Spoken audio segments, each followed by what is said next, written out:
हम लोग D block element पढ़ रहे थे, शुरू किए थे। फर्स्ट लेक्चर हो गया था, ये सेकंड लेक्चर है, लेक्चर 2। फर्स्ट लेक्चर में एक जनरल आइडिया था डी ब्लॉक का। सेकंड लेक्चर में हम लोग ये सबसे पहला classification of D block element, D block element को क्लासिफाई करेंगे कैसे।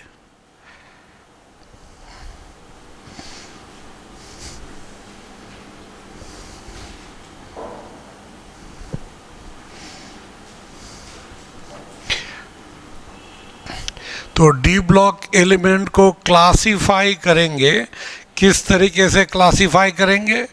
तो देखिए, डी ब्लॉक जो पीरियोडिक टेबल है, पीरियोडिक टेबल में हम लोग इस तरह से बनाते हैं।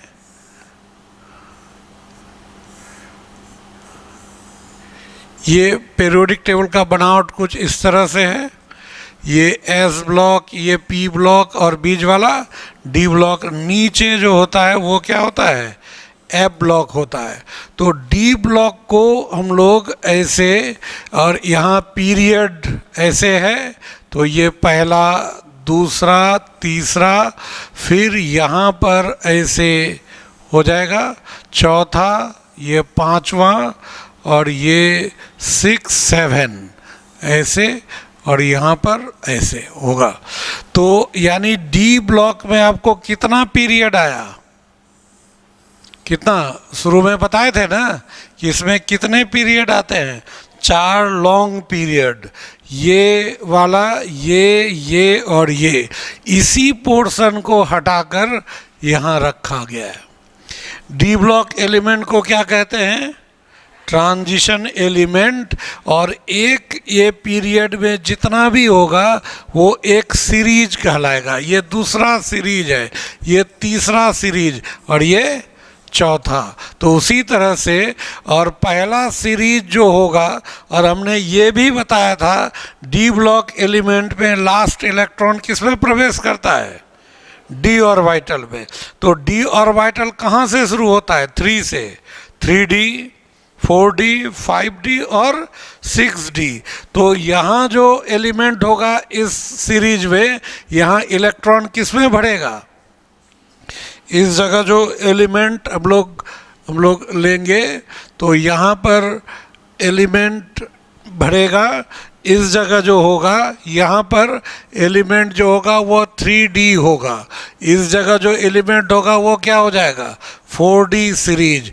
यहाँ जो होगा वो क्या हो जाएगा, 5D सीरीज। और यहाँ पे ये 3, अच्छा ये तो दोबारा आ गया ना, तो इसको ये यहाँ पे हो गया, ये वाला, ये यहाँ पे, ठीक है। और ये हो जाएगा आपको कौन, 6D, ये 3D, ये वाला ये हो जाएगा 4D, और ये हो जाएगा 5D, और ये हो जाएगा क्या, 6D सीरीज।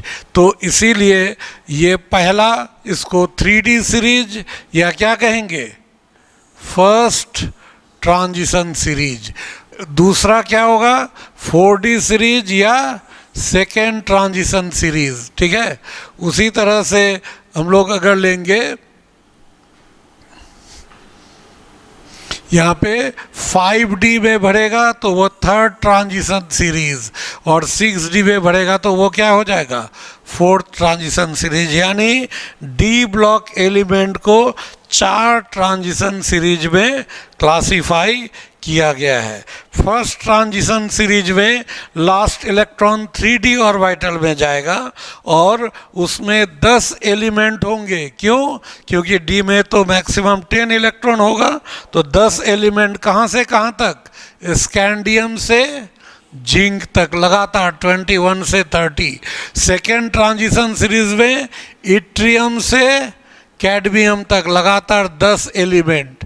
और थर्ड ट्रांजिशन सीरीज में थोड़ा सा उससे अलग है, एक लैंथेनम होगा, बीच में कुछ गैप होगा। देखिए 57, उसके बाद सीधा क्या आ गया, यहाँ 2 नहीं है, कॉमा है, यहाँ पर 57 के बाद 72 और 72 से 80 तक लगातार है, तो इधर 9 एलिमेंट और इधर एक 10। और उसी तरह 6D सीरीज में एक्टिनियम 89 और 90 से 103 तक बीच में गायब है, उसको एक्टिनाइड्स कहते हैं। यहाँ जो बीच में 58 से 71 तक गायब है उसको लेंथेनाइड कहते हैं, जो हम लोग छोड़े हुए हैं किस में पढ़ेंगे, एफ ब्लॉक में पढ़ेंगे।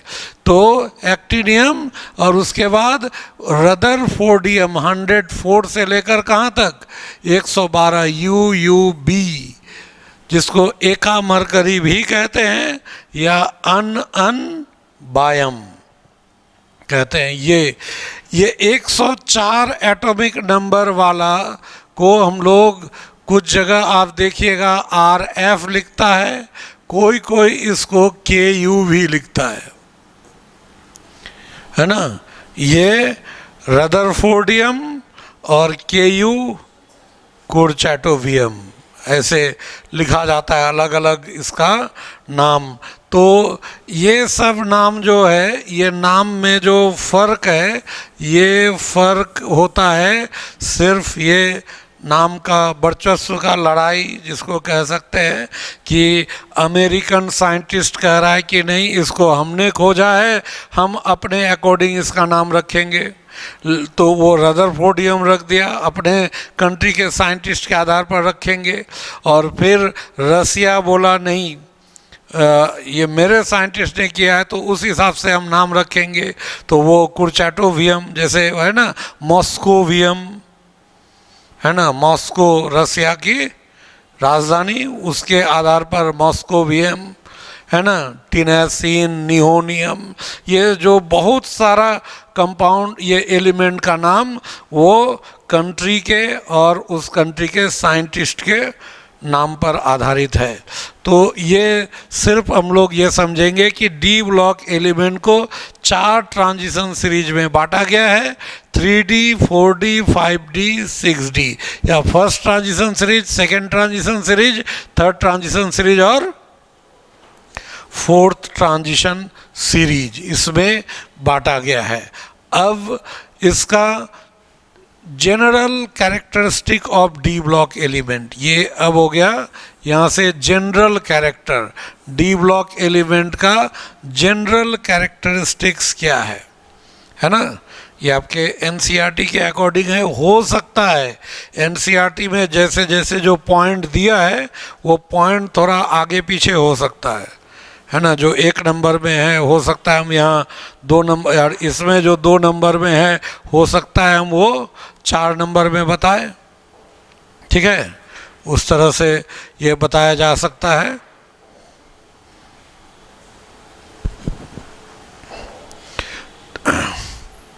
तो इसमें यहाँ पर क्या है,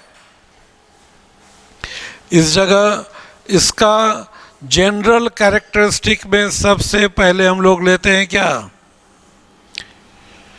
electronic configuration. D block element का जनरल कैरेक्टरिस्टिक में सबसे पहले इलेक्ट्रॉनिक कॉन्फ़िगरेशन। तो इलेक्ट्रॉनिक कॉन्फ़िगरेशन क्या होता है डी ब्लॉक एलिमेंट का, तो जनरल इलेक्ट्रॉनिक कॉन्फ़िगरेशन क्या होगा, ये जनरल इलेक्ट्रॉनिक कॉन्फ़िगरेशन n-1, ये जो है दिस इज n-1 और D1 to 10 और ns कितना, ये हम इसके पहले जो लास्ट क्लास में बताए थे वहाँ हम इस जगह बताए थे क्या, 0। आपके एनसीईआरटी में दिया हुआ है 1, 1, 2 है ना, 0 एक ही जगह आता है, उसको ध्यान में रख के हमने 0 भी लिख दिया। 0 कहाँ आता है हम लोग एक्सप्लेन करेंगे। तो जनरल कॉन्फ़िगरेशन क्या होगा, ये क्या हो गया n-1 D1 to 10 और ns यहाँ 1 से 2 और एक्सेप्शनली एक जगह पे यहाँ 0 भी होता है। और n का वैल्यू क्या होगा 4 या उससे ज़्यादा, 4 से कम नहीं हो सकता n का वैल्यू। तो n अगर 4 होगा तब n-1 3D होगा, और ये 3D से शुरू ही होता है, इसलिए n का वैल्यू 5 होगा तो ये 4 हो जाएगा। n-1 n का वैल्यू 6 होगा तो 5-1 ये 6-1 5 हो जाएगा। तो n का वैल्यू 4 या उससे अधिक हो सकता है। n-1 किसको रिप्रेजेंट करता है? n-1d, n तो आउटर मोस्ट ऑर्बिट को रिप्रेजेंट करता है। यहाँ जो n है, n किसको रिप्रेजेंट करता है? आउटर ऑर्बिट, यानी आउटर मोस्ट ऑर्बिट को रिप्रेजेंट करता है। n आउटर मोस्ट ऑर्बिट को बतलाएगा। तो n-1 क्या होगा? n-1 क्या होगा? इनर ऑर्बिटल, इनर ही ना होगा। n अगर आउटर है तो उसके बाद उससे पहले n-1, n-2, n-3 सब तो अंदर वाला होगा। तो इसलिए n-1d stands for inner d orbital which may have 1 to 10 electron. जो इनर डी ऑर्बिटल में कितना इलेक्ट्रॉन होगा? 1 से लेकर 10 तक। और ns किसको रिप्रेजेंट करता है? ये सब एकदम एनसीईआरटी का लाइन सब है। The ns stands for, n है तो आउटर मोस्ट ऑर्बिट हो गया, outer most s orbital which may have 1 और 2 electron, and in 1 case it may be 0। केवल एक केस, कितना? एटॉमिक नंबर 46 पैलेडियम, उसके केस में ns में इलेक्ट्रॉन क्या होता है? 0। उसको छोड़कर सब में 1 या 2 इलेक्ट्रॉन होगा। तो this generalization has several exceptions. ये जो जनरल कॉन्फ़िगरेशन है इसका कई एक्सेप्शन है। एक्सेप्शन क्यों है? क्योंकि n-1 d और ns के बीच एनर्जी का गैप बहुत कम है।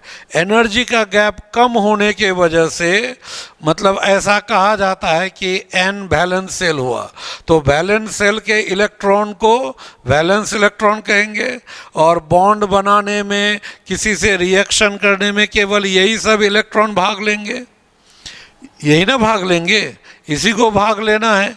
लेकिन कभी कभी इसका भी इलेक्ट्रॉन भाग ले लेता है। क्यों? क्योंकि n और n-1d के बीच एनर्जी का गैप बहुत कम है, इसीलिए इससे इलेक्ट्रॉन निकालने के लिए एनर्जी देंगे, थोड़ा सा भी ज़्यादा एनर्जी देंगे तो क्या होगा? ये भी निकल जाएगा। वो देखते हैं ना कि बेड सीट है ना, बेड बिछावन, एक सीट बिछाए उसके ऊपर दूसरा, है ना, स्टूडेंट लोग यही करते हैं। वो कुछ स्टूडेंट वो घर जाएगा, 3-4 बेड सीट ले आएगा, बेड पे एक बिछा देगा, उसके ऊपर दूसरा, उसके ऊपर तीसरा, फिर चौथा। पहला गंदा हुआ, 1 सप्ताह में उठा के रख देगा बैग में, फिर दूसरा चल रहा है, और जब चारों गंदा हो जाएगा उसके बाद फिर घर चला जाएगा, धो के लेके आ जाएगा। तो वहाँ क्या होता है, एक जो बिछाया तो अब उसको जो ऐसे कभी देखिएगा, थोड़ा जोर से उठाइएगा तो एक चादर के साथ साथ दूसरा भी सट के बाहर आ जाता है, आता है ना। तो उसी तरह का, क्यों? क्योंकि दोनों के बीच गैप बहुत कम है, लेकिन थोड़ा सा भी एनर्जी देंगे तो उसके साथ दूसरा भी निकल आ रहा है। तो ns और n-1d के बीच एनर्जी गैप कम होने के वजह से ns के साथ साथ n-1d ऑर्बिटल के भी इलेक्ट्रॉन भाग लेने लगते हैं। कहीं यह कभी कभी होता है कि यहाँ भरा नहीं इलेक्ट्रॉन वहाँ चला गया, यहाँ पूरी तरह भरा नहीं इलेक्ट्रॉन वहाँ चला गया, या वहाँ भर के यहाँ चला, वहाँ पूरी तरह भरा नहीं इलेक्ट्रॉन यहाँ आ गया। ऐसा हो सकता है क्योंकि एनर्जी में अंतर बहुत कम का है, और इसी वजह से कुछ एक्सेप्शंस डेवलप हो जाते हैं। मतलब रूल के अनुसार क्या होना चाहिए, n-1d ऑर्बिटल का जो एनर्जी है वो ज़्यादा है एनर्जी ऑफ ns से, तो इलेक्ट्रॉन पहले इसमें भरना चाहिए तब इसमें भरना चाहिए, है ना। तो ये पूरी तरह बढ़ जाएगा तब यहाँ जाएगा। लेकिन क्या है, एनर्जी में कम का अंतर होने से हम यहाँ इलेक्ट्रॉन भर रहे हैं, थोड़ा सा भी एनर्जी ज़्यादा हुआ, इलेक्ट्रॉन यहाँ नहीं भर के कहाँ जाएगा, इस जगह पे। तो ये पूरा भरा भी नहीं और इलेक्ट्रॉन यहाँ पहुँच गया, तो दिस में कॉज एक्सेप्शन।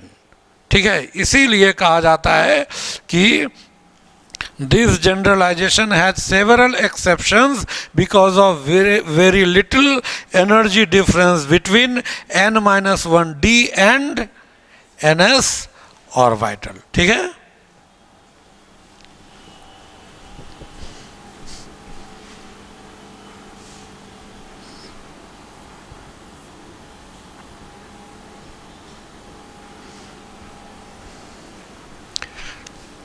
अब देखिए यहाँ पे इस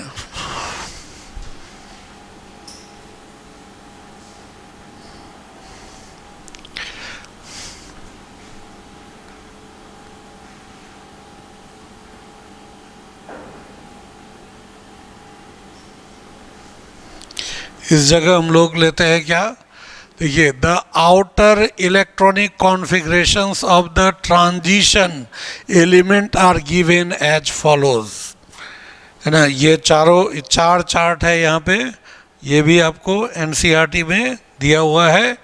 the outer electronic configuration of the transition elements are given, outer configuration, ये फर्स्ट ट्रांजिशन सीरीज हुआ, या इसको क्या कहेंगे, फर्स्ट ट्रांजिशन सीरीज या 3D सीरीज कहेंगे ना।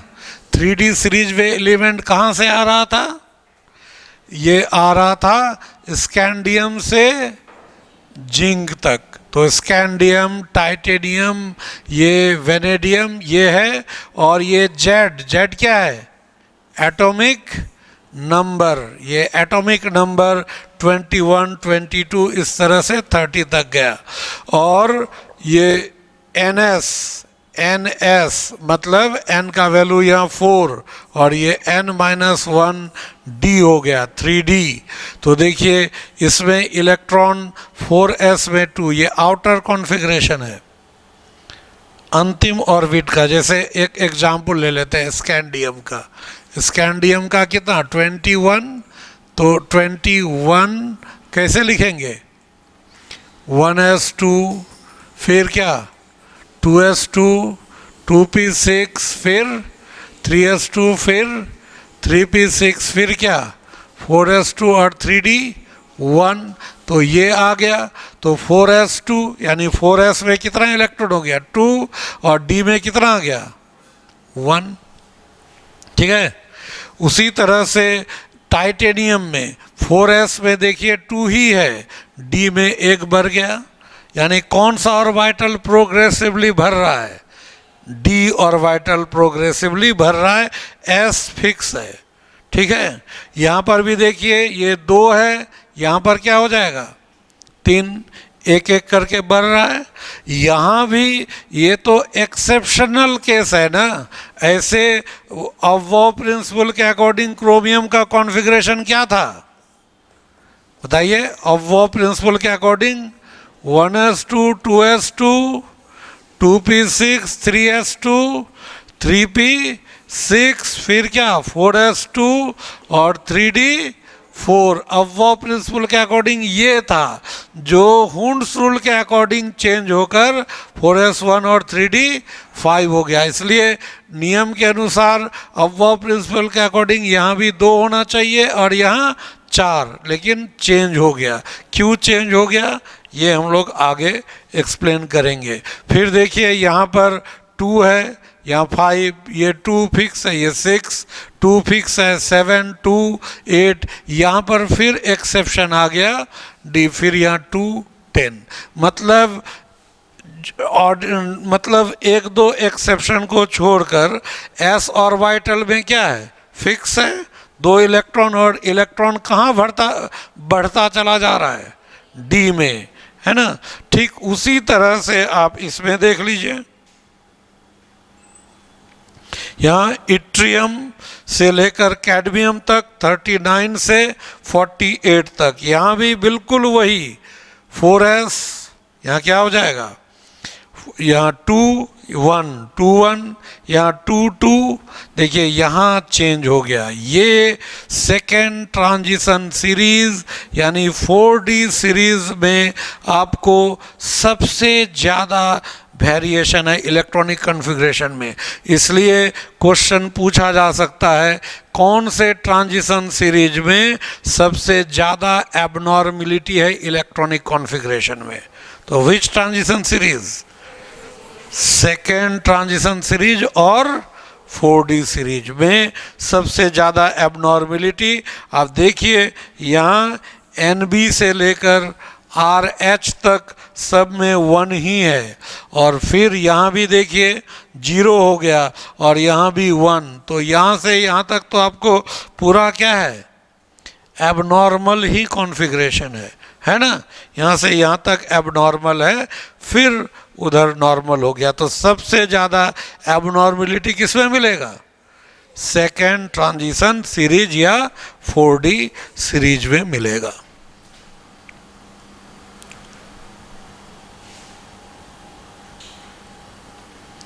उसके बाद देखिए 3D सीरीज।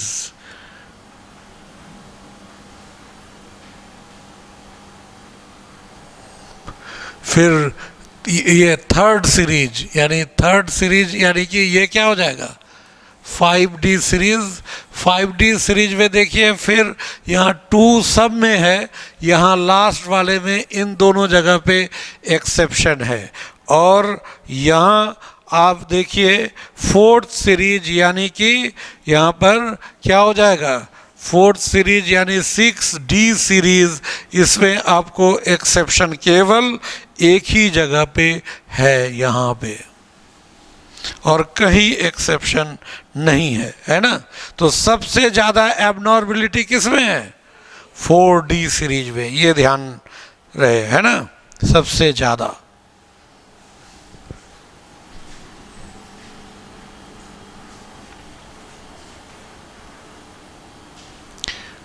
तो इसमें देखिए कुछ ये characteristics, These electronic configurations have the following characteristics। ये जो जितना भी इलेक्ट्रॉनिक कॉन्फ़िगरेशन लिए उसमें क्या क्या कैरेक्टर होते हैं वो हम बता रहे हैं। क्या क्या, एक तो हम कैरेक्टर सीधा ये लिख सकते हैं कि जो जनरल ट्रेंड को फॉलो कर रहा है, लेकिन हर ट्रांजिशन सीरीज में 1-2 एक्सेप्शन है। किस सीरीज में सबसे कम एक्सेप्शन है, 4th ट्रांजिशन सीरीज यानी कि 6D सीरीज में केवल एक ही एक्सेप्शन है, 111 है ना, 111 एटॉमिक नंबर वाले में एक्सेप्शन है, बाकी और किसी में नहीं। सबसे ज़्यादा एक्सेप्शन आपको 4D सीरीज यानी कि सेकेंड ट्रांजिशन सीरीज में है। और इस इलेक्ट्रॉनिक कॉन्फ़िगरेशन का कुछ कैरेक्टर्स है, जैसे सबसे पहला कैरेक्टर क्या है, an inner core of electron with noble gas configuration.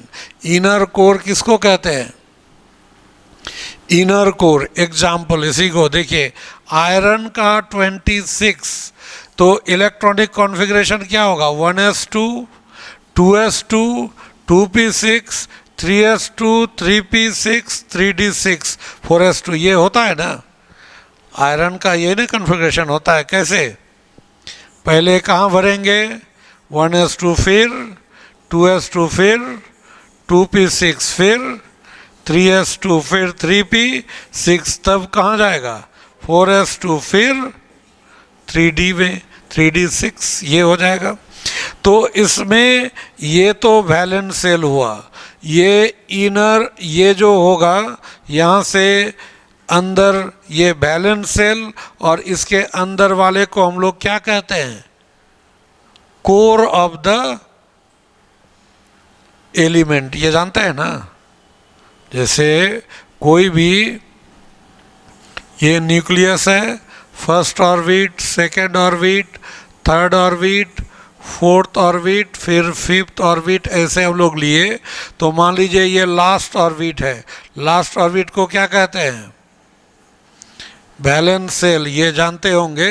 Balance cell के पहले वाले को क्या कहते हैं? Pen ultimate shell, pen ultimate shell कहा जाता है। और उसके पहले वाले को क्या कहते हैं? एंटी पेनल्टीमेट सेल, लेकिन ante spelling ANTE not TI, anti pen ultimate shell, anti pen ultimate shell ये होता है, ठीक है ये। और तो बैलेंस सेल को छोड़कर, एटम में बैलेंस सेल को छोड़कर बाकी हिस्सा जो है वो कहलाता है कर्नल, है ना, कर्नल इसको, बाकी हिस्सा को। और हम लोग इसको कोर भी कहते हैं, कोर। और इसमें क्या कर रहे हैं? इनर कोर, मतलब इसको छोड़कर ये कोर हुआ, लेकिन इसको छोड़ के यहाँ तक लेंगे तो ये क्या कहलाएगा? Inner core. तो इसलिए इसको लिखे हैं इनर कोर, और इसको पेनल्टीमेट सेल, और ये बैलेंस सेल। तो इनर कोर का कॉन्फ़िगरेशन कैसा है? कैसा? नोबल गैस जैसा ना, 1s2 2s2 2p6 किसका? नियॉन का कॉन्फ़िगरेशन है। तो जितने भी ट्रांजिशन एलिमेंट है उसके इनर, उसका जो इनर कोर होता है उसमें क्या होता है? कैसा कॉन्फ़िगरेशन आता है? नोबल गैस की तरह कॉन्फ़िगरेशन आता है इनर कोर में, ठीक है। यहाँ तक तो क्या हो जाएगा? नियॉन। लेकिन अगर यहाँ तक ले ले 3p6 तक तो क्या हो जाएगा? यहाँ से यहाँ तक अगर ले ले क्या हो जाएगा? ये आर्गन हो जाएगा। तो इसलिए आयरन का ये भी कॉन्फ़िगरेशन लिख सकते हैं ना, आर्गन, और फिर 4s2 और 3d6, ये भी कॉन्फ़िगरेशन लिखते हैं। तो इनर कोर कैसा हो गया? इनर कोर इसी को कहते हैं, ये इनर कोर है ना। इनर कोर यहाँ तक भी लिख सकते हैं या उसके पहले वाला। तो इनर कोर यहाँ तक भी लीजिएगा, डी तो पूरी तरह भरा हुआ नहीं है, तो ये क्या कहलाएगा? कैसा कॉन्फ़िगरेशन होगा? नोबल गैस जैसा कॉन्फ़िगरेशन होगा। ये एक कंडीशन हुआ। नेक्स्ट, सेकंड पॉइंट क्या है? n-1। सेकेंड पॉइंट क्या है? यहाँ पर देखिए, n-1d orbitals are filled up progressively with electrons. ये बताए थे कि s में 4s में इलेक्ट्रॉन फिक्स था और इलेक्ट्रॉन एक एक करके किस में भर रहा था?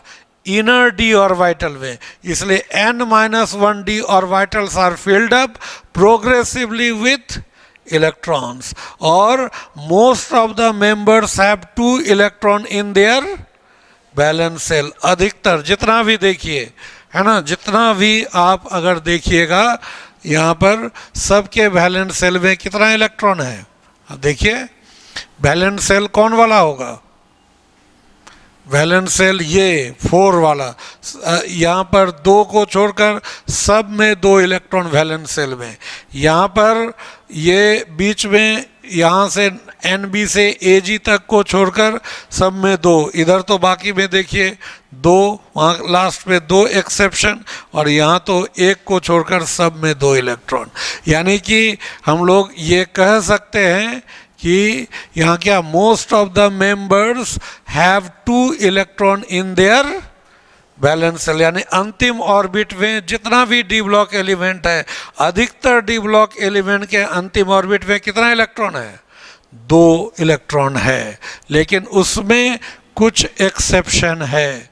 एक्सेप्शन कौन कौन कौन आया था? देखिए, क्रोमियम और कॉपर फर्स्ट ट्रांजिशन सीरीज में था। सेकेंड ट्रांजिशन में कौन था? NB, MO, TC, RU, RH और AG, यहाँ तक था। और थर्ड ट्रांजिशन में PT और AU, और फोर्थ ट्रांजिशन में तो ये जो था ये थर्ड ट्रांजिशन सीरीज, ये फोर्थ में, और यहाँ से लेकर यहाँ तक क्या हो जाएगा, ये यहाँ तक ये सेकेंड ट्रांजिशन सीरीज, और ये दोनों हो जाएगा फर्स्ट ट्रांजिशन सीरीज। इसमें have one electron in the NS orbital, यानी वैलेंस शेल में ये सब एलिमेंट है जिसके अंतिम में कितना इलेक्ट्रॉन है, अंतिम ऑर्बिट में एक, और इसको छोड़कर डी ब्लॉक में टोटल कितना एलिमेंट है, डी ब्लॉक में टोटल, अरे 4 सीरीज बताए ना, हर सीरीज में 10-10 एलिमेंट होगा ना, तो 4 सीरीज में कितना होगा, 40, तो टोटल डी ब्लॉक एलिमेंट 40 है।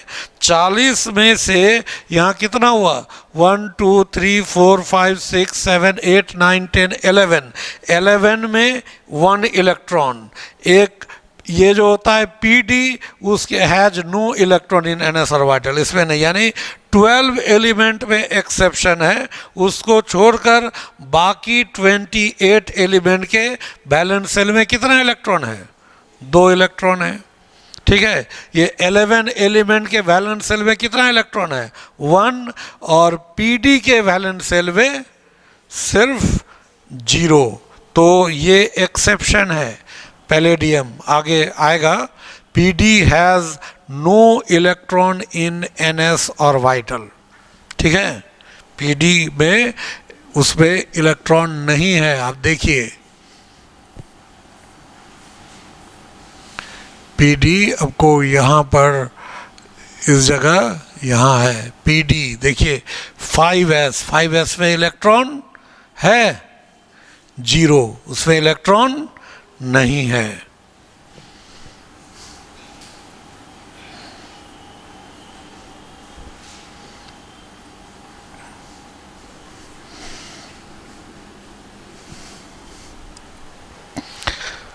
तो ये डी ब्लॉक के इलेक्ट्रॉनिक कॉन्फ़िगरेशन से रिलेटेड पॉइंट्स हुआ है ना, डी ब्लॉक एलिमेंट्स का। तो अब उसमें कुछ खास एलिमेंट है जिसका इलेक्ट्रॉनिक कॉन्फ़िगरेशन चर्चा करना जरूरी है। जैसे उसी में आता है क्या, क्रोमियम। तो क्रोमियम का 24 इलेक्ट्रॉनिक कॉन्फ़िगरेशन अगर लिखेंगे तो क्या होगा, 1s2 होगा ना, फिर ऐसे डायरेक्ट सीधा लिखेंगे तो क्या होगा, 2s2, फिर 2p6, फिर 3s2, फिर 3p6, फिर 4s2 और 3d4। ये तो नियम के अनुसार यही होना चाहिए, लेकिन ये कॉन्फ़िगरेशन नहीं होता है। ये यहाँ पर हम लोग इसको क्या करते हैं, ये लिखेंगे एक्सपेक्टेड, हमने ऐसा उम्मीद किया, एक्सपेक्टेड, लेकिन ऐसा होता नहीं है। ये चेंज हो जाता है किसमें, 4s1 और 3d5। क्यों चेंज होता है, ये चेंज होने का कारण क्या है, बता सकते हैं? चेंज होने का कारण इन जनरल किसी से भी पूछिएगा तो जनरली बताते हैं कि डी ऑर्बिटल हाफ फिल्ड है और ये एस ऑर्बिटल में 2 रह सकता है, तो 1 है तो ये भी हाफ फिल्ड है, पूरा का पूरा हाफ फिल्ड हो गया, इसलिए ये स्टेबल हो गया। इसीलिए ऐसा ये स्टेबल नहीं है, एक तो पूरा भरा हुआ है तो ये तो स्टेबल है, लेकिन ये ना तो पूरा भरा हुआ है ना आधा भरा हुआ है, इसलिए ये स्टेबल नहीं है। तो यहाँ पर 2 में एक स्टेबल एक अनस्टेबल, और यहाँ दोनों स्टेबल, इसलिए ऐसा हो गया। ये बता देते हैं, समझ में भी आ जाता है, कोई क्रॉस क्वेश्चन नहीं, लेकिन एम्स में इस पर क्वेश्चन आया हुआ है। देखिए अगर ऐसा है तो फिर सिलिकॉन का एटॉमिक नंबर 14, तो इसका कॉन्फ़िगरेशन क्या होगा, 1s2, 2s2, 2p6 और 3s2 और 3p2 ये होता है। तो इसको हम लोग अगर बदल दें 3s1 और 3p3 तो ये भी तो वैसा ही कंडीशन आ गया, ये पूरा भरा हुआ था स्टेबल, लेकिन ये तो अनस्टेबल है, यहाँ दोनों स्टेबल हो गया, तो फिर ऐसा क्यों नहीं होता? यहाँ तो होना चाहिए। अगर आप ये रीजन देते हैं कि ये भी हाफ फिल्ड हो गया, ये भी हाफ फिल्ड, उससे ज़्यादा स्टेबल हो गया, तो फिर ये भी तो होना चाहिए। But this does not happen, ये नहीं होता है। इसके नहीं होने के पीछे का कारण क्या है कि देखिए 4s, यहाँ जो एनर्जी होगा, एनर्जी ऑफ 4s, 4s से एनर्जी 3d का क्या होता है? एनर्जी 3d का एनर्जी ज़्यादा होता है, 4s से 3d का एनर्जी ज़्यादा है। तो ज़्यादा होने के वजह से इलेक्ट्रॉन पहले कहाँ भरेगा? 4s में, और तब जाएगा 3d में। तो इसीलिए यहाँ पर अगर 4s2 और 3d4 ले रहे हैं, तो इस जगह यहाँ से एक इलेक्ट्रॉन इधर जाने में तो यहाँ तो एनर्जी देना पड़ेगा ना, नहीं देना पड़ेगा? ये जो शिफ्ट करा रहे हैं तो इलेक्ट्रॉन कहाँ से कहाँ भेज रहे हैं? 4s से 3d में एक इलेक्ट्रॉन भेज रहे हैं। इसका एनर्जी कम था, इसका एनर्जी ज़्यादा, तो कम वाले से ज़्यादा वाले में भेजिएगा तो एनर्जी देना पड़ेगा ना, तो एनर्जी हम लोग देंगे। तो एनर्जी देने पर इलेक्ट्रॉन यहाँ से यहाँ जाएगा। तो अब बताइए, इसमें एनर्जी दिए, इसका मतलब ये शो कर रहा है कि यहाँ पर एनर्जी देने पर तब ये इस स्थिति में आया। तो इसका एनर्जी ज़्यादा हुआ कि इसका एनर्जी ज़्यादा हुआ? नीचे वाले का। और जिसका एनर्जी ज़्यादा होता है वो ज़्यादा स्टेबल होता है कि जिसका एनर्जी कम होता है वो ज़्यादा स्टेबल होता है? जिसका कम होता है, यानी वो ज़्यादा स्टेबल होना चाहिए, वह एनर्जी दिए तब ये बना। तो फिर क्रोमियम का ग्राउंड स्टेट कॉन्फ़िगरेशन कौन होगा?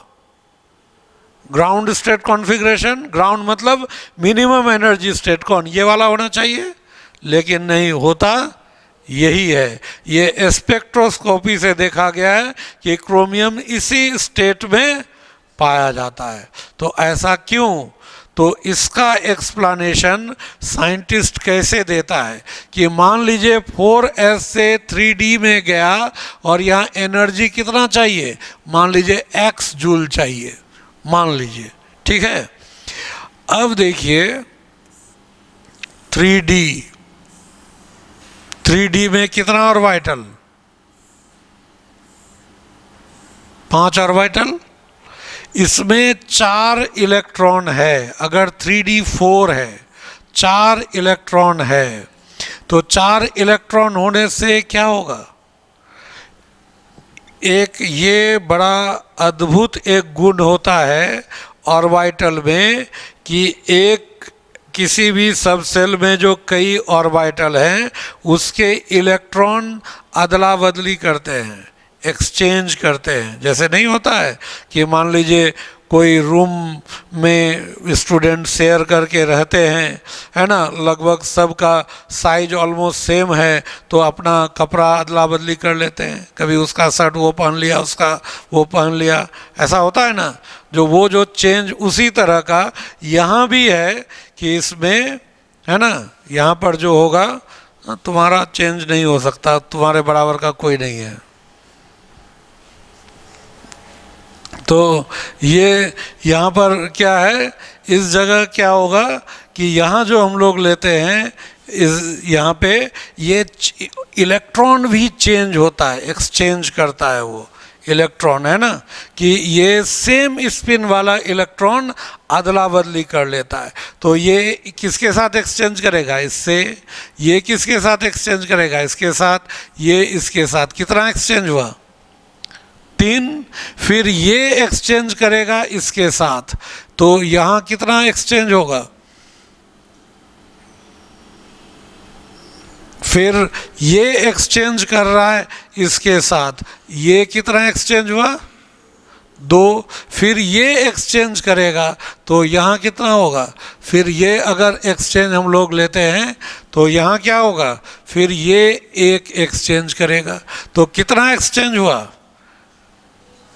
ये कितना एक्सचेंज किया 3, और ये कितना एक्सचेंज किया 2, और ये कितना किया 1। टोटल एक्सचेंजेज कितना हुआ 6। और हर एक्सचेंज में कुछ एनर्जी का लॉस होता, एनर्जी रिलीज होता है। उस एनर्जी को क्या कहते हैं, exchange energy of stabilization. Atomic structure अगर पढ़े होंगे, हम पढ़ाए होंगे, हमसे पढ़े होंगे, उसमें हम ये पॉइंट डिस्कस किए हुए हैं, एक्सचेंज एनर्जी ऑफ स्टेबलाइजेशन, है ना। एक्सचेंज एनर्जी, ये इलेक्ट्रॉन, सेम स्पिन वाला इलेक्ट्रॉन आपस में अदला बदली कर लेता है, उस वजह से यहाँ पर क्या होगा एक्सचेंज, वो एक्सचेंज हो, उस एक्सचेंज से कुछ एनर्जी रिलीज होगा, उस एनर्जी को क्या कहेंगे एक्सचेंज एनर्जी ऑफ स्टेबलाइजेशन। अब हम लोग लेते हैं इसको, अब D5 को हम लोग लें, D5 में क्या होगा, इसमें 5 इलेक्ट्रॉन, 1 2 3 4, ये 5 इलेक्ट्रॉन। इसमें एक्सचेंजेज अगर देखिए तो यहाँ पर हम लोग अगर एक्सचेंजेस लेते हैं तो देखिए ये इलेक्ट्रॉन कितना एक्सचेंज, 1 2 3, और ये कितना 4, ये कितना बार एक्सचेंज किया 4 बार। फिर अब इसको लेते हैं, ये कितना बार एक्सचेंज करेगा, तो इसको हम लोग लेते हैं, ये कितना बार, तो इसके साथ तो काउंट कर ही लिए, इधर क्या हुआ 1 2 और 3, कितना एक्सचेंज हुआ 3 प्लस। अब इसको देख लेते हैं ये कितना बार एक्सचेंज कर रहा है, तो हम लोग इसको लेते हैं, ये कितना बार, ये यहाँ आगे 1 यहाँ 2, कितना बार एक्सचेंज हुआ 2। फिर इसका एक्सचेंज हम लोग लेते हैं, मान लीजिए ये कितना बार एक्सचेंज हुआ 1, तो क्या हो जाएगा +1, कितना हो गया टोटल, कितना 10 एक्सचेंजेज, यहाँ सिर्फ 6, यहाँ 10, तो ये बहुत ज़्यादा एनर्जी रिलीज हो जाएगा यहाँ, ठीक है। तो जब 4s, इसमें कोई शक नहीं 4s से 3d का एनर्जी ज़्यादा है, इसलिए इलेक्ट्रॉन को 4s से 3d में भेजने के लिए एनर्जी देना ही पड़ा होगा, और वो एनर्जी हम लोग मान लिए कितना x। अब क्या हुआ, जब 3d में चला गया, अब 3d5 हो गया, तो 3d5 ये जब कन्वर्ट होकर के इसमें बन गया, तो अब एक्सचेंजेस कितने हो गए 10, यहाँ 6, तो जो 4 बढ़ा उसके वजह से एक्सचेंज एनर्जी बहुत ज़्यादा बढ़ गया। और यहाँ पर ये जो होगा, इस जगह exchange energy of stabilization, exchange energy of stabilization, ये जो होगा एक्सचेंज एनर्जी ऑफ स्टेबलाइजेशन, ये मान लिए कितना हो गया y। मतलब भेजने में हमको लगा x, लेकिन जब भेज दिए रिलीज हुआ y। और अगर यहाँ पर क्या है, here y is greater than x, y क्या है x से ज़्यादा है, मतलब यहाँ भेजने में जितना लगा उससे ज़्यादा भेजने के बाद वहाँ क्या हो गया फ़ायदा हो गया। बिल्कुल वही, हम लोग कुछ पैसा लगा के कोई जॉब लिए और बाद में जॉब से हमें ज़्यादा पैसा मिल गया, तो हम लोग उसी आधार पर ना, कोई आदमी घूस दे करके जॉब क्यों लेता है, वो जानता है अभी कम देना पड़ रहा है लेकिन बाद में हमको ज़्यादा मिलेगा। अगर किसी को लग जाए कि जितना घूस दे रहे हैं हमको बाद में मिलेगा कम, कोई घूस देगा, वो घटना होगा ही नहीं, वो फिजिबल ही नहीं है। इसलिए यहाँ देने में जितना लगा उससे ज़्यादा एनर्जी यहाँ रिलीज हो रहा है, इसलिए ये चेंज एक्सेप्टेबल है, इसलिए ऐसा शिफ्टिंग हो जाता है। और P के केस में क्या होगा, यहाँ एक्सचेंज, अब देखिए 3p का अगर लीजिएगा, P में 3 ऑर्बिटल तो 2 इलेक्ट्रॉन, तो यहाँ एक्सचेंज एक ही होगा। और अगर P में 3 है तो एक्सचेंज क्या होगा, ये इसके साथ 1 2 और ये 1 3, तो यहाँ एक एक्सचेंज, यहाँ 3, कितना बढ़ा, 2 ही बढ़ा ना, 2 बढ़ा। और p ऑर्बिटल न्यूक्लियस के नज़दीक होता है, ठीक है। तो ये जो यहाँ पर p में जो चेंज हुआ ना, वो 2 एक्सचेंज बढ़ने से एनर्जी में कोई खास रिलीज नहीं होगा, थोड़ा सा ही ज़्यादा होगा। और s से p में भेजने में जितना एनर्जी चाहिए उससे कम ही एक्सचेंज में रिलीज होगा, इसलिए यहाँ शिफ्टिंग नहीं होगा। समझे, बहुत ही कंसेप्चुअल पार्ट है ये, ठीक है। कि शिफ्टिंग कहाँ होगा, ये ट्रांसफ़र कहाँ होगा, जब शिफ्ट करने में जो एनर्जी लग रहा है उससे ज़्यादा एनर्जी एक्सचेंज में रिलीज हो जाए, only then this shifting is possible, ठीक है। तो क्रोमियम के केस में यहाँ पर ये एक्सचेंज एनर्जी ज़्यादा है शिफ्टिंग एनर्जी से, इसलिए क्रोमियम में 4s2 से 3d4 में इलेक्ट्रॉन चला जाएगा और ये 4s1 3d5 ये हो जाएगा, ठीक है। 4s1 3d5 ये आ जाएगा। इस टाइप से हम लोग लेंगे क्रोमियम के केस में, ठीक है। तो लेकिन ये जो एक्सचेंज एनर्जी है ना, एक्सचेंज एनर्जी, इसके बारे में एक समझिए, न्यूक्लियस से जितना दूर जाता जाएगा, एक्चुअली ये एक्सचेंज होता, एनर्जी रिलीज क्यों होता है, इलेक्ट्रॉन जो ट्रांसफ़र होगा तो न्यूक्लियस और इलेक्ट्रॉन के बीच अट्रैक्शन है, उस अट्रैक्शन के इफेक्ट के वजह से एनर्जी रिलीज होता है। तो न्यूक्लियस से 3d 4d 5d 6d वो दूर होता चला गया। न्यूक्लियस से जितना दूर होगा अट्रैक्शन उतना कम होगा, अट्रैक्शन जितना कम होगा एक्सचेंज एनर्जी ऑफ स्टेबलाइजेशन उतना कम हो जाएगा, ठीक है। एक्सचेंज एनर्जी ऑफ स्टेबलाइजेशन घट जाएगा, ठीक है। यानी कि 3d में अगर 10 एक्सचेंज हुआ, यहाँ जितना एनर्जी रिलीज हुआ, 4d में 10 एक्सचेंज होने से उतना ही एनर्जी रिलीज नहीं होगा, उससे कम होगा। और 5d में और कम होगा, 6d में और कम हो जाएगा, ठीक है। यही कंसेप्ट है। तो अब हम लोग क्रोमियम के बाद मॉलिब्डेनम, मॉलिब्डेनम में क्या होगा,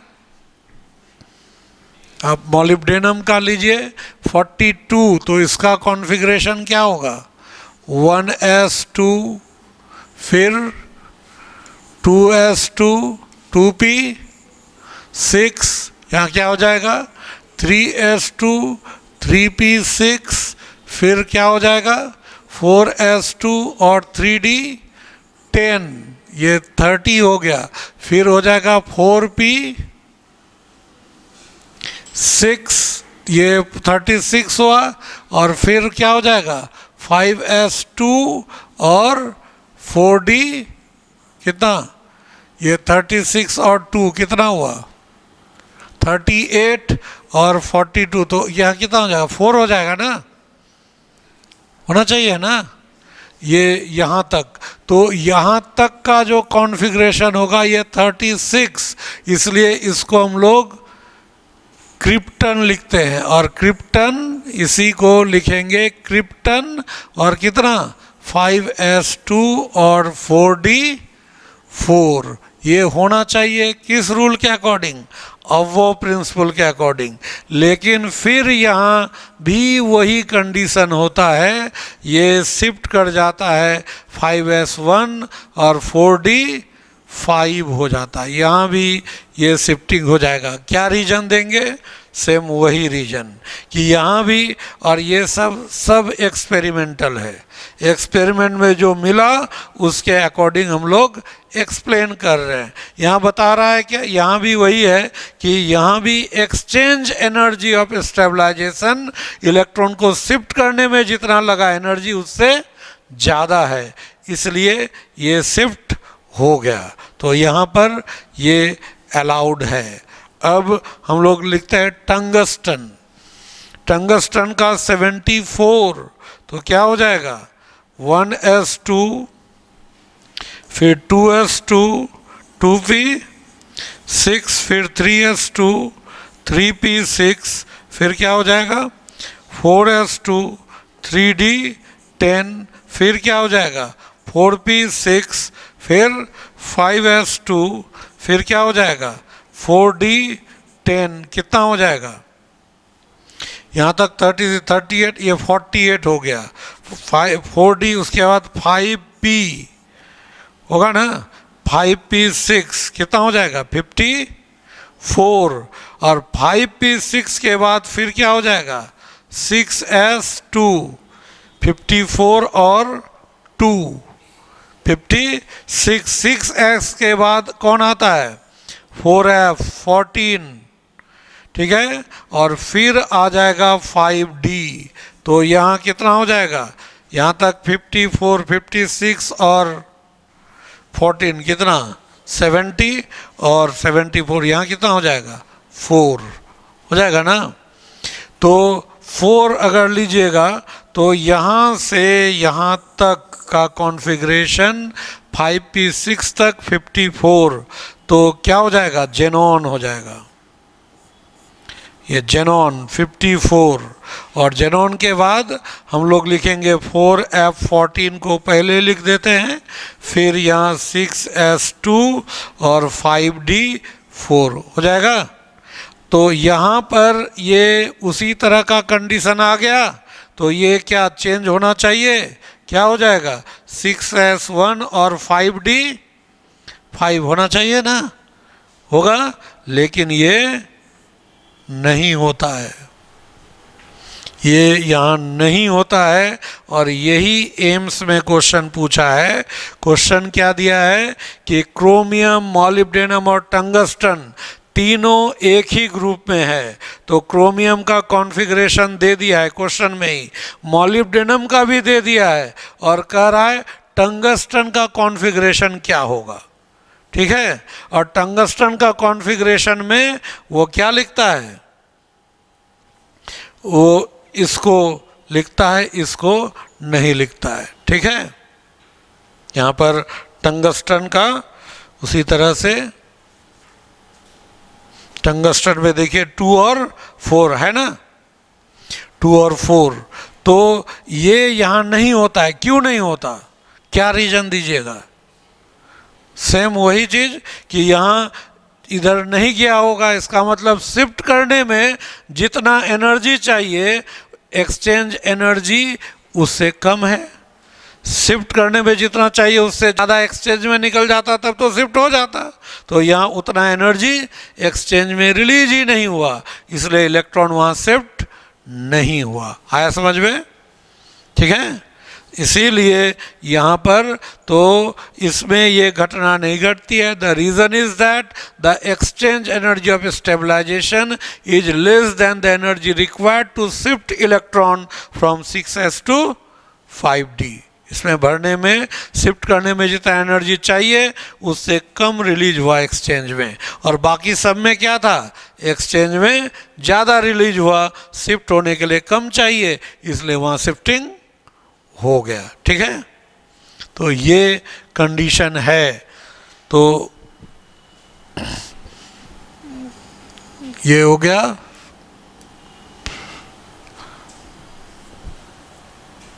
अब देखिए पैलेडियम का कॉन्फ़िगरेशन।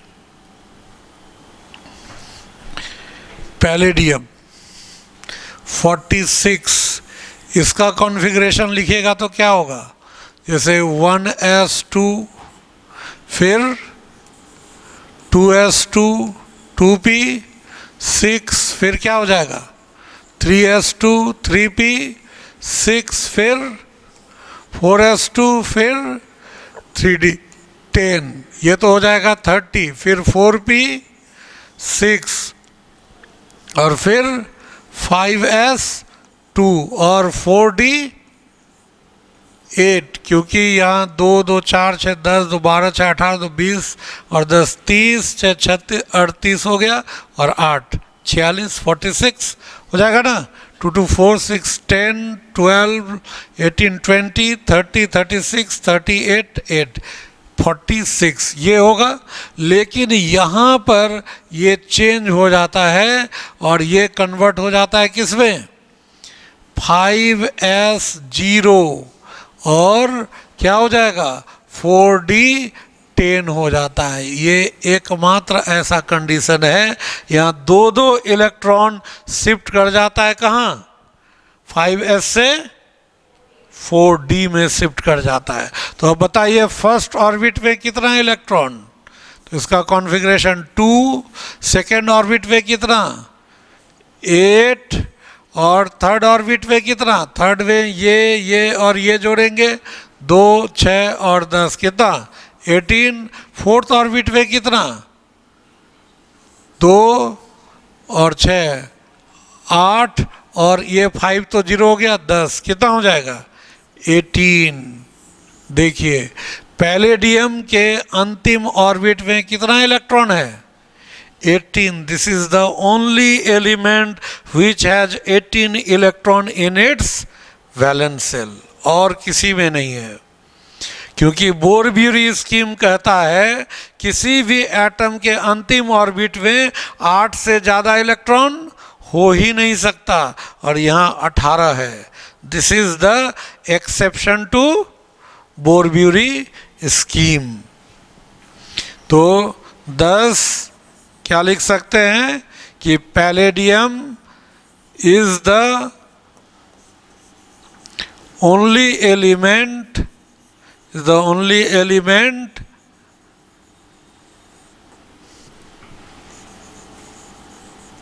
which has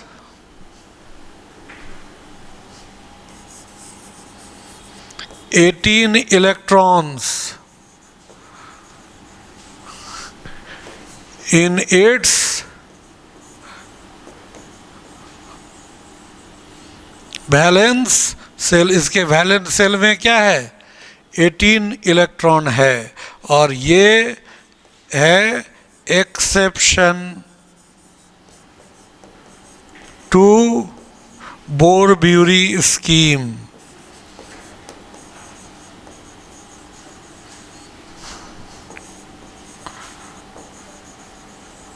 इसी को हम लोग क्या कहते हैं बोर-ब्यूरी स्कीम। जो बोर-ब्यूरी स्कीम कहता है किसी एटम के अंतिम ऑर्बिट में 8 से अधिक इलेक्ट्रॉन नहीं हो सकता, यहाँ 18 है, तो ये एक्सेप्शन हुआ। अब हम लोग इसमें लेते हैं electronic configuration of ions of D block element. ये था एलिमेंट का, ठीक है। जहाँ भी एक्सेप्शन हुआ है उसका हर एक्सेप्शन का एक्सप्लेनेशन उसी तरह से देंगे, exchange energy and shifting energy. इन दोनों के बीच का तालमेल के वजह से ही ये चेंजेस आते हैं, ठीक है।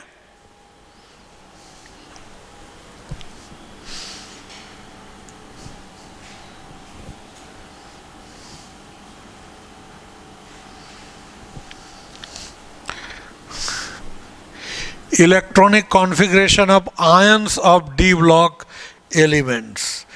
तो इसमें एक रूल होता है क्या, जैसे डी ब्लॉक में सारे तो मेटल ही होते हैं, इसमें तो कोई डाउट नहीं, डी ब्लॉक में सारे मेटल, और मेटल में कभी भी टेंडेंसी नहीं होता इलेक्ट्रॉन गेन करने का। Metals have the tendency to lose electron, तो इलेक्ट्रॉन लूज करेगा। तो कहा जाता है क्या, जनरली ये रूल है कि जिस ऑर्डर में इलेक्ट्रॉन भरेगा एटम में उसी ऑर्डर में बाहर निकलेगा भी। मतलब जहाँ पहले भरेगा सबसे अंतिम में वहीं से निकलेगा उल्टा, और जहाँ सबसे अंतिम में मतलब जिस ऑर्डर में इलेक्ट्रॉन भरता गया उसके उल्टा ऑर्डर में इलेक्ट्रॉन हटा, जहाँ सबसे लास्ट में भरा वहाँ सबसे पहले निकलेगा। ये जनरल रूल होता है, लेकिन ये लागू होता है सिर्फ किस में, एस ब्लॉक और पी ब्लॉक में। डी ब्लॉक में ये लागू नहीं होता है।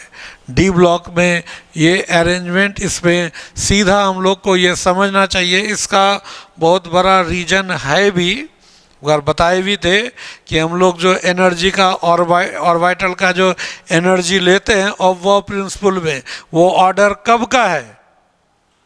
जब इलेक्ट्रॉन नहीं भरा है।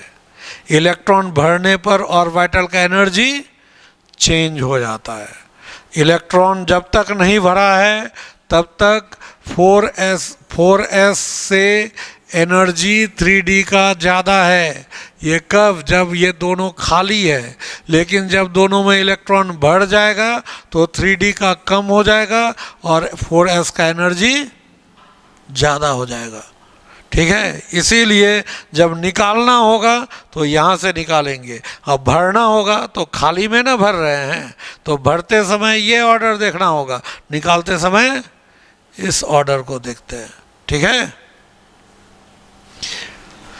ये इसका भी प्रूफ है, हम उतना डेप्थ में नहीं जाना चाहते, ज़रूरत है, उसका भी प्रूफ है। हम लोग मैथमेटिकल कैलकुलेशंस पढ़े हैं, पूरा न्यूमेरिकल बना करके उस प्रूफ पे आते हैं कि 3d पर इलेक्ट्रॉन जो है फोर्स ऑफ अट्रैक्शन ज़्यादा है और 4s वाले इलेक्ट्रॉन पर अट्रैक्शन कम है। इसलिए पहले किसको निकालना आसान है? जहाँ अट्रैक्शन कम है। ये प्रूव करना होता है mathematically, which is beyond your +2 level, इसलिए हम उसको नहीं बता रहे हैं। तो Mn डबल प्लस का कॉन्फ़िगरेशन लिखना है, तो MnZ कितना? Atomic number 25। तो पहले आप Mn का लिख लीजिए। Mn 25 का क्या होगा? 1s2 2s2 2p 6, फिर 3s2 3p 6 और फिर 4s2 और 3d 5, यही ना होगा? 25 आ जाएगा। इसको आप ऑर्बिट के अकॉर्डिंग सजाइए, फर्स्ट वाला एक साथ, 1s2 सेकेंड वाला एक साथ, तो क्या हो जाएगा? 2s2 2p 6, फिर 3 वाला एक साथ लिखिए, तो 3s2 3p 6 और 3d 5, ऐसे एक साथ लिख दिए, है ना, ऐसे रीअरेंज करके, और फिर उसके बाद 4s2, तो वैलेंस सेल ये हो गया। इसलिए इलेक्ट्रॉन अगर निकालना होगा तो कहाँ से निकालेंगे? 4s से। इलेक्ट्रॉन हमेशा अंतिम ऑर्बिट से पहले निकलता है। अभी फिलहाल यही जान लीजिएगा, तो +2 लेवल में कभी गड़बड़ी होगी नहीं प्रॉब्लम बनाने में। तो यहाँ से अब 2 प्लस है, मतलब 2 इलेक्ट्रॉन निकालें हम लोग, तो 2 इलेक्ट्रॉन निकालेंगे तो Mn2+ क्या हो जाएगा? 2 इलेक्ट्रॉन निकाले तो कहाँ से निकालेंगे? इस जगह से, तो इसका कॉन्फ़िगरेशन क्या हो जाएगा? इसका कॉन्फ़िगरेशन क्या होना चाहिए? 1s2 2s2 2p6, फिर 3s2 3p6 और फिर 3d5। यहाँ तक का कॉन्फ़िगरेशन एक नोबल गैस के कॉन्फ़िगरेशन के बराबर है जो आर्गन का होता है, तो यानी कि इसका कॉन्फ़िगरेशन आर्गन 3d5 हो जाएगा। ठीक है, आर्गन 3d5। इस तरह से हम लोग ये कॉन्फ़िगरेशन, यानी Mn2+ के d ऑर्बिटल में कितना इलेक्ट्रॉन होगा? 5 इलेक्ट्रॉन होगा। अब हम लोग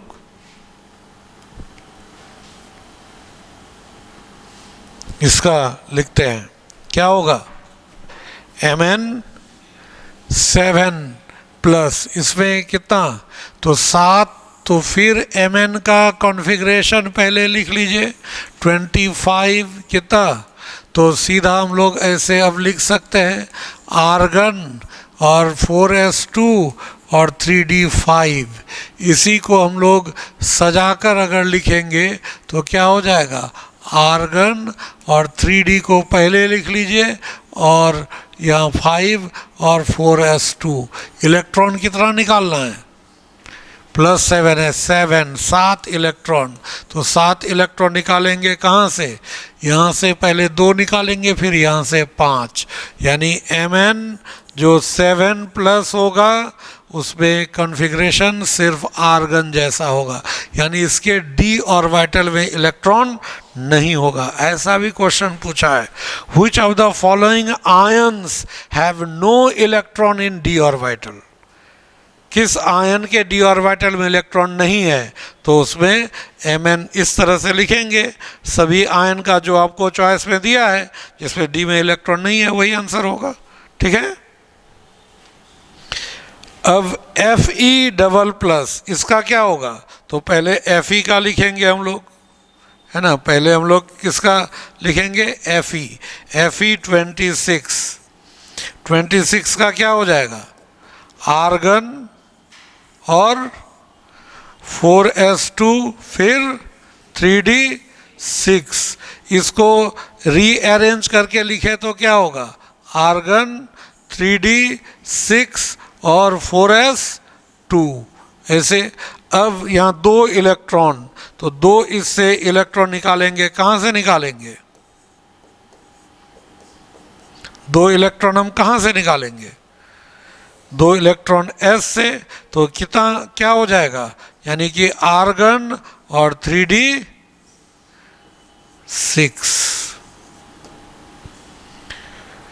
आर्गन। ये भी क्वेश्चन एग्जाम में पूछा हुआ है। देखिए क्वेश्चन ऐसा था, question the electronic configuration of Fe++,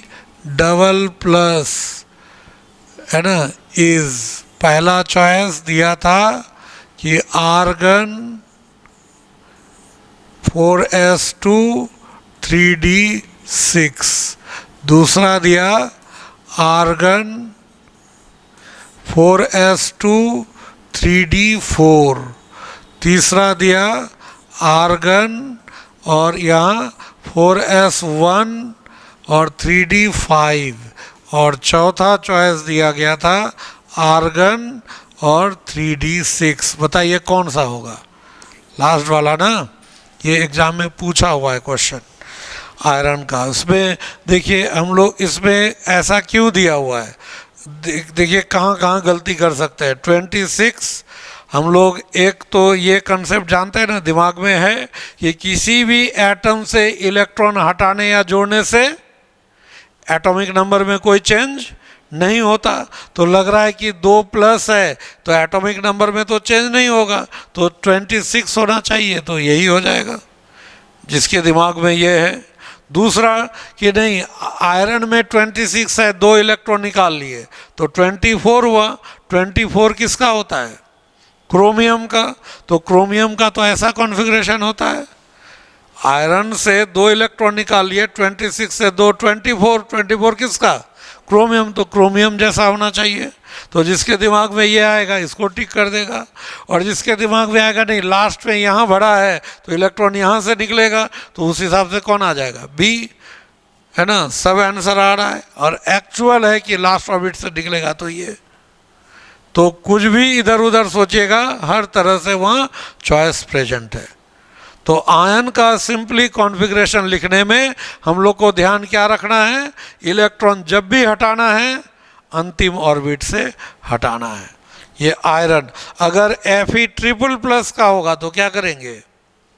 इससे तो एक और इलेक्ट्रॉन निकाल लेंगे, एक इलेक्ट्रॉन और निकालेंगे तो Fe++ क्या हो जाएगा? आर्गन और क्या? 3d5। तो ये हाफ फील्ड हो गया, स्टेबल हो गया। तो बताइए फेरस ज़्यादा स्टेबल कि फेरिक? फेरिक ज़्यादा स्टेबल।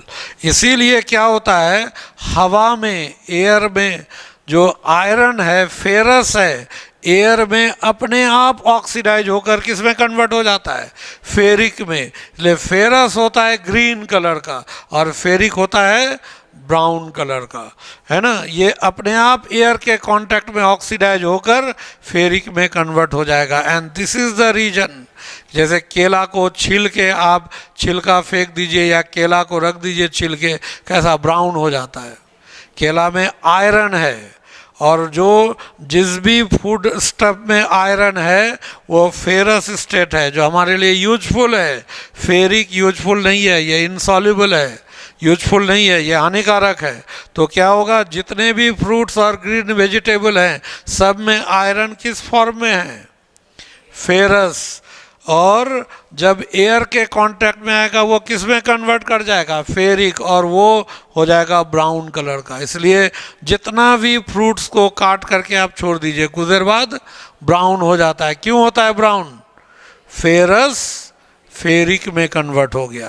केला को छिल के, और जो जितना जल्दी ब्राउन होगा, है ना, जितना जल्दी ब्राउन होगा मतलब आयरन ज़्यादा है। इसीलिए जैसे बनाना है ना, इसमें बनाना का कोई भी चीज़ में उसका अरबी जो होता है उसमें बहुत ज़्यादा आयरन होता है, इसलिए जल्दी वो ब्राउन होता है। आटा है ना, आटा गेहूँ हम लोग घर पे जो पिसाते हैं, गेहूँ को पिसाकर आटा जो चक्की में, उसमें क्या होता है, चोकर होता है। तो जो चोकर वाला आटा है उसको गूंथ कर आप रख दीजिए, आप ऐसे छोड़ दीजिए, कुछ देर बाद ब्राउन हो जाता है, हल्का हल्का ब्राउन हो जाएगा। लेकिन आप आशीर्वाद का आटा लाइए जिसका रोटी खाने में बहुत अच्छा लगता है, लेकिन लाइए वो गूंथ करके आज रख दीजिए, अगले दिन तक वो ब्राउन नहीं होगा, मतलब वहाँ आयरन कम है। क्या करता है ना, चोकर आटा को छान लेते हैं, छान करके चोकर गाय भैंस को खिला देते हैं और रोटी माँ ही खा लेती है ना। तो इसके वजह से बिना चोकर वाला रोटी खाए तो वो दुबला पतला रह गए और गाय भैंस रोटी खा के मोटा हो गया, है ना। तो वही बात है कि फेरस और फेरिक जो ग्रीन और वो ब्राउन क्यों हो जाता है, उसका यही रीजन है। फेरस से फेरिक ज़्यादा स्टेबल, इसलिए वो जल्दी कन्वर्ट हो जाता है एयर के कांटेक्ट में। दिस इज द रीजन ये फेरिक का।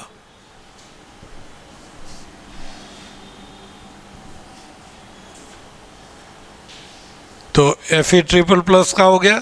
CO का वैसे ही लिख सकते हैं कि नहीं, लिखिए, और अंतिम में से 3 इलेक्ट्रॉन यानी 4s से 2 और D से 1 इलेक्ट्रॉन निकाल लेंगे।